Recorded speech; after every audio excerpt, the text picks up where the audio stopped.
right, ladies and gentlemen, for our next talk, all the way from Hong Kong, the EBS Symposium is very proud to present Mr. Peter Chun.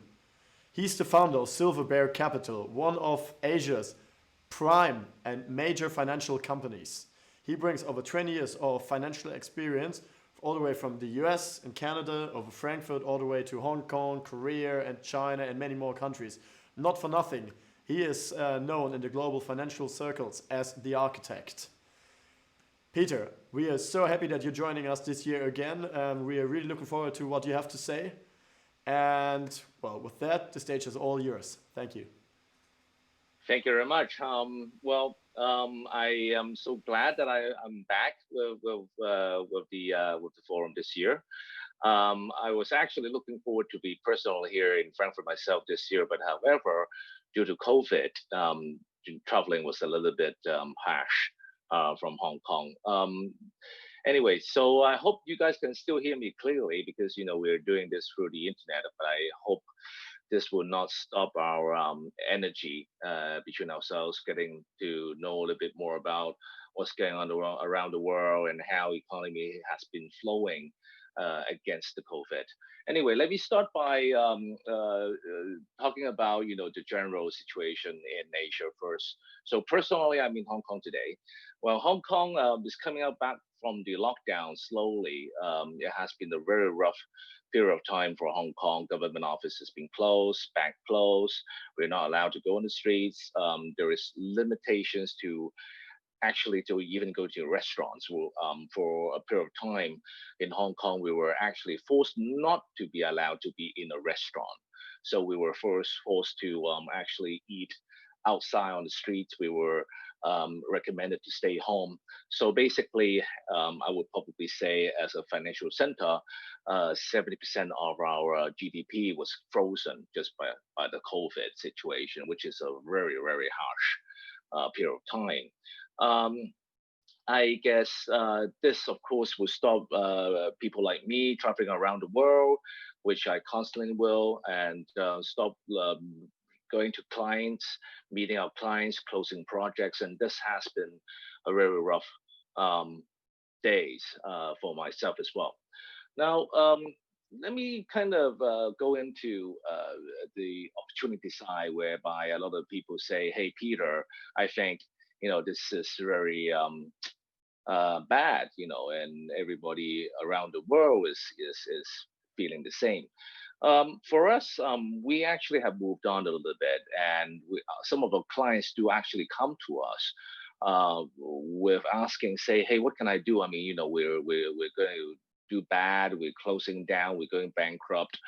What can we do?" Actually, we moved on by actually taking advantage on the technology side. So we have helped a lot of people to say, no, let's kind of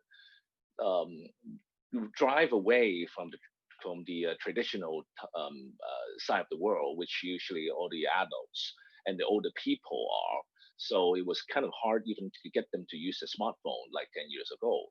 So now they started to think, no, okay, well, what are we talking about with this kind of technology? What kind of internet?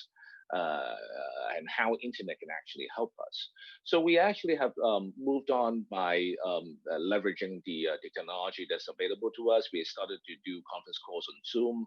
We started to do conference calls on the internet, Skypes, Google Meet. We actually have helped clients to actually find their businesses on the internet. And in the past, what's so interesting was that actually these people during the last 6 months had never have imagined that what internet could have helped them with the business, which they have run for over 50 years or so. Which again, the COVID had driven them into a dead end mostly, and we have successfully actually seek the technology side to put them back into the feet, or onto the feet, not into the feet, with the business. So I think this is something that everybody, I think, on the younger generation and can kind of put in place for a lot of the older people who think they have the formulas or the winning formulas for so many years, and actually a simple COVID would have drove them into problems. So I think that's the advantage of the technology, and which I think everybody should put their mindset into, and I've saw so many successful cases during the last couple of months already, leveraging this correctly. Again, this would put towards some of the happier story that I have for the last year in Germany, because since last forum that I was involved, I get to meet a little bit more people, especially from Germany again, and we helped a couple of companies and people trying to start a new venture, which is exciting. And I would probably say 95% of those companies are actually technology related, which is kind of making sense. And I'm seeing a lot of the people trying to raise money in Germany, and we have actually helped them to actually extended their campaign beyond Germany right now, which I think is also the right time, because a lot of the people that trying to start a company in Germany will probably think, oh, I need to go to my friends and families, and then I should go to the internet and see what kind of funds or a PE capital group that's available in Germany for you, and then so you probably will go to Berlin to visit them. But actually, there's a lot of other available opportunity outside of Germany, which we can actually show you, and you can probably then imagine this pool of money was not actually sitting there. They're actually waiting for you to arrive. So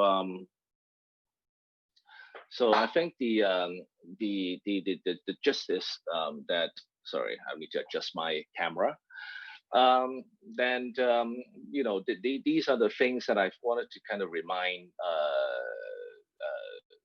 you guys, that in these challenging times, there's actually a lot of opportunity waiting for you around the world.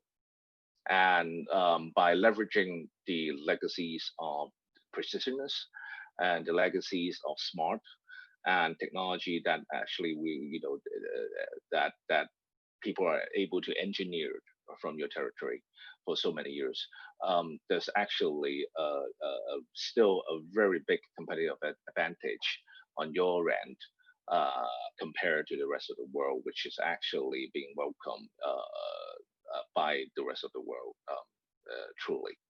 So that again, I would probably try to link up to this year's model, stand up and stand out, because I think this at this challenging time is about standing up and to kind of actually think again what you have already in your hands, which probably you have missed, and actually then how you wanted to package what you have in your hand and to make it stand out.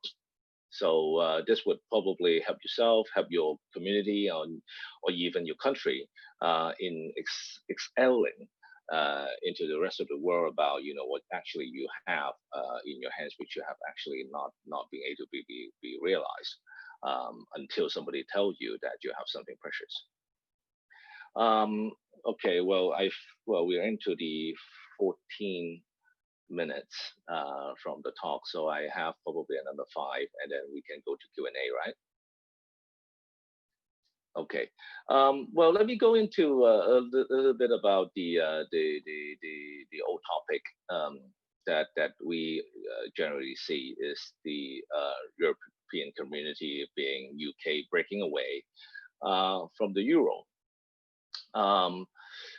Personally, a lot of the Hong Kong people were actually being ruled by the British a long time ago, and the handover had happened in 1997 back to China.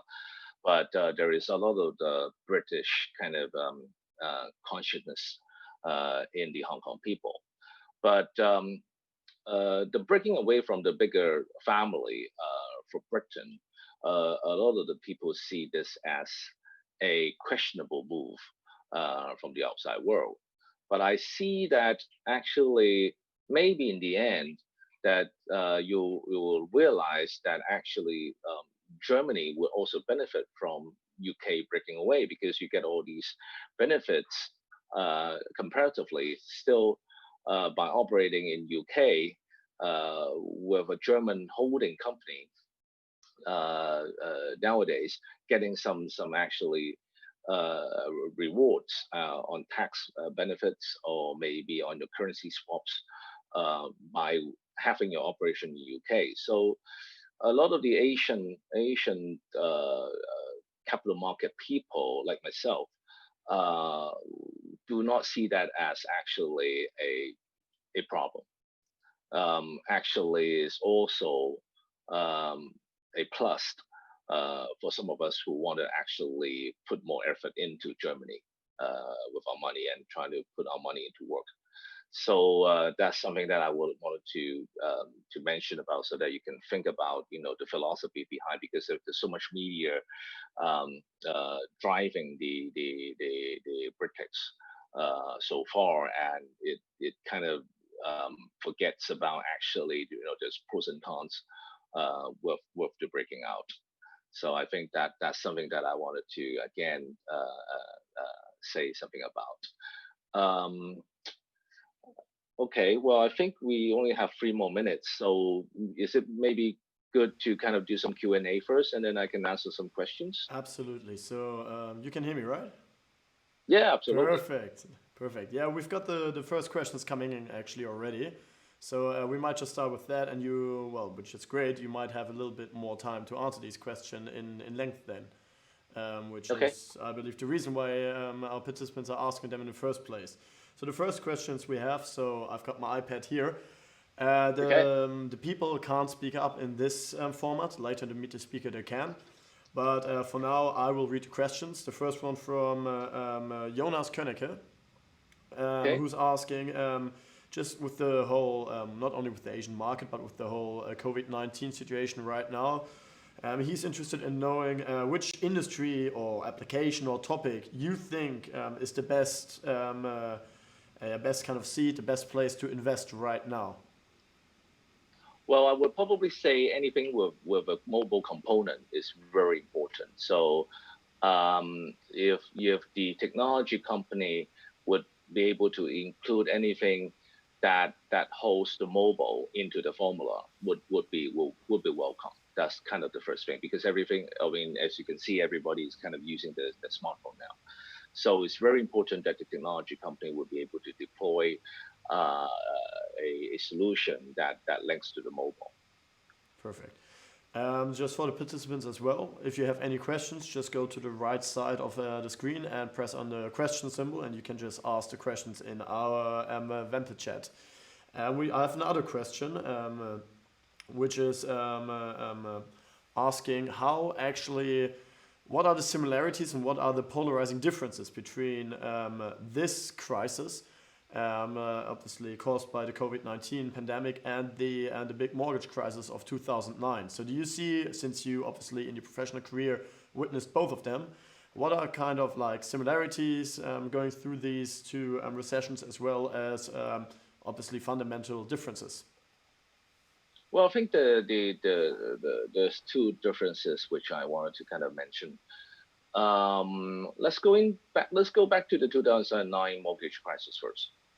What lesson was taught at that time was, um, because how the money market has worked for so many years, and when actually a normal person graduated from the university, trying to go in to look for like a career for themselves, start making money, get their first houses, mortgage them, buy a car, and then finance your car. I've never really thought about how money had actually came to your pocket as is. Um, what lesson really everybody was taught at that time was, because the commercial banks was printing money so quickly based on getting mortgages. and they are printing money without limitations controlled by the central bank. And if something really wrong happen, then the ripple effect will, of course, extend it internationally, not just the country themselves. Whereas the COVID, the lesson was actually learned from the COVID was that actually there is something beyond calculations that or precautionary or any precautionary that we can actually get ourselves into. For example, when you buy a car and you are afraid to crash it, so you buy insurance. So there's always something that can hedge against your bet. But with COVID, it's very difficult. With mortgage, you can still say, no, well, I can't do this anymore because, I don't want to do some prime mortgages. I want to be careful about this. I want to really check this guy if he can actually pay his mortgage, if his work is genuine, his work, and if he's filing any false papers. So you can actually control the crisis a little bit by creating a better corporate governance. But with COVID, is completely different because it basically hit you right in the face, and basically you have nothing to insure yourself against. You can start off with say, yeah, I can buy a mask, but what happens if the mask doesn't really work for you anymore? Yeah, there'll be a vaccine, but when? Yeah, I can actually stay home, yes, but for how long? The COVID situation is actually close to some sort of like a third world war here, whereby you'll be in a very difficult situation to predict the downside to the situation. Whereas the mortgage crisis, I'm sure with the first one learned, now they're putting some handcuffs with the commercial banks so that they're not going to accelerate too quickly, because these banks just want to make money, and then until they're printing money that they cannot be recovered from a normal normal repayment from the mortgage people, then you just go bankrupt. And when you go bankrupt, and everybody else who actually did not get involved get bankrupt too. So so that's kind of what the differences is. And I think the outlook is slightly different because, as I said, one is because it's kind of a human prospects orientated problem. The other, which is kind of a science problem that everybody is kind of facing, and it's just is something that I think again will pop up just like all the other crises, but in a different format only later on. Perfect. Yes, the whole concept of uncertainty, because no modern economy hasn't actually experienced such a pandemic since, I believe, the 1920s. Perfectly. Well, we've got a bunch of questions coming in right now. Sticking with the topic of COVID, and first talking about the problems, but always remembering that a problem might just be an opportunity in disguise. Annabelle is interested in knowing, speaking of new opportunities, changes and challenges, what do you believe, and how will we, being fellow students in Germany and around the world, of course, actually profit from the current crisis? Do you have a short statement to that as well? What's your opinion on that? Actually, I missed the last 5 seconds on the internet. Can you repeat that question again? No problems. Annabelle wants to know how, with all these changes and challenges right now, how might students actually benefit of this pandemic? You mean the students will benefit? How they might? Well, it's a very good question. I think the pandemic had actually drove the government into reformatting the education arena a little bit, although they don't want to admit, the system that they embedded was purposely driven by a purpose. But now that the COVID's coming in, and the economy is being exposed, I think the benefit of the students was that there is a given chance for this group of population to actually recalibrate what they are going to do when they graduate. Because shall I be a waiter? Shall I be a chef? Shall I be a lawyer? Or shall I actually become a banker? Or shall I work in the government office? Or shall I actually go and work for a, say, environmental organization or a clean tech company? Because I think, whereas before the COVID, I think there is just so much time being lost, not thinking about, what are we exposed to. And this COVID had actually exposed all the weaknesses of the economy for us to look at. And then you can actually ask, say, a mature person who has all the life experiences that he or she thinks she has, and say, hey, what will you do? You were me, graduating in 2 years. I think that's the advantage of a student looking at this COVID timing. And I think this is the great opportunity whereby we are going to actually be able to think out the boxes for once and say, hey, maybe things that are being pushed to me from the educational systems might not be absolutely the best. Perfect. Thank you very much. Well, we've got the same problem as always. We've got too many questions and too little time. So we have time for one more short question by Yongbin Kim, who actually wants to know, well, what do you think about the future development of Hong Kong as the actual financial hub in Asia? So if you have a very short statement or a short statement to that one as well, I'm sure that would be very interesting for our participants to wrap it up. All right, thank you. Well, that's a good question. I mean, I was asked this question several times already this year, and Hong Kong, by all means, is a major financial center hub that's been around for long enough to establish itself. Now, facing the problem with the riots earlier on, that's the first challenges for Hong Kong. Second challenge came to COVID. I think the third challenge right now that we see was the U.S. sanction, actually, whereby a few of the countries, friendly countries, actually do agree with U.S. On this one, saying maybe there should be a little bit more cushion around Hong Kong to allow Hong Kong to stay with its privilege as like the leading financial hub.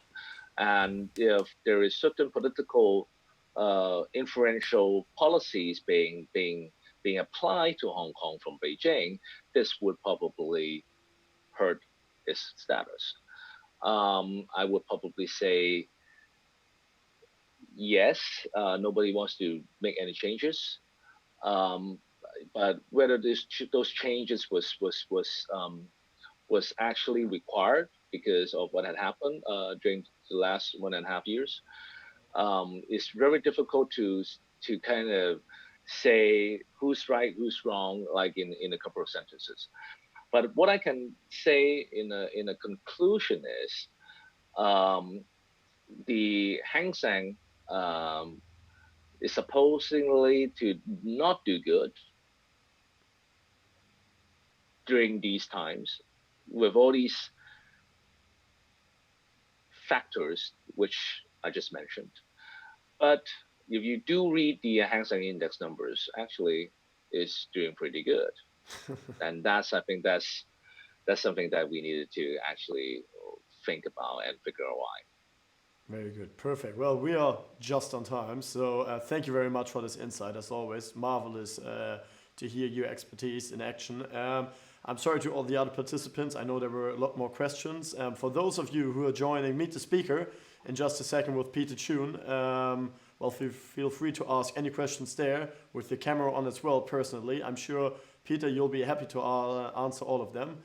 And until then, for all the others, I hope you'll enjoy everything else. Our next speaker will be Stefan Balzer, actually, joining us in a little bit of time. Until then, see you.